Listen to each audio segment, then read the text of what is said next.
Malaysian প্রবাসী ভাইদের যাদের এমআরপি পাসপোর্টের মেয়াদ আগামী 2026, 27 কিংবা 2028 সাল পর্যন্ত মেয়াদ আছে, আপনাদের এখনই ই পাসপোর্ট করার দরকার নেই। কারণ পরবর্তী ভিসা আপনি এমআরপি পাসপোর্টে লাগাতে পারবেন। যারা ট্যুরিস্টে আসছেন এবং সাথে পাসপোর্ট আছে ও মেয়াদ আছে, তাদেরও পাসপোর্ট করার দরকার নেই। তাই যাদের ইমার্জেন্সি তাদেরকে করার সুযোগ দেন।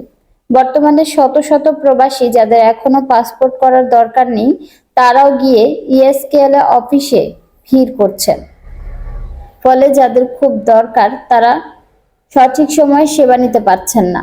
আসুন আমরা যে যার জায়গা থেকে একটু সচেতন হই। আর যে সকল প্রবাসী ভাইরা ইএসকেএল বাংলাদেশ হাই কমিশন কিংবা মালয়েশিয়ার যে কোনো অফিস আদালতে যান না কেন, চেষ্টা করুন নিয়ম শৃঙ্খলা ফলো করার। মনে রাখবেন, এটা আমাদের নিজের দেশ নয়। আপনি সকলেই আমরা বাংলাদেশকে রিপ্রেজেন্ট করছি। আমাদের কিছু হলে তামাশা করবে তারা, আমাদের কিছু হলে অন্য জাতি আমাদেরকে দেখে হাসবে। তাই আপনাদের কাছে অনুরোধ থাকবে, এমন কাজ করবেন না যাতে আমাদের গোটা জাতি প্রশ্নবিদ্ধ হয়। ভিডিওটি ভালো লাগলে বেশি বেশি করে শেয়ার করবেন। ধন্যবাদ।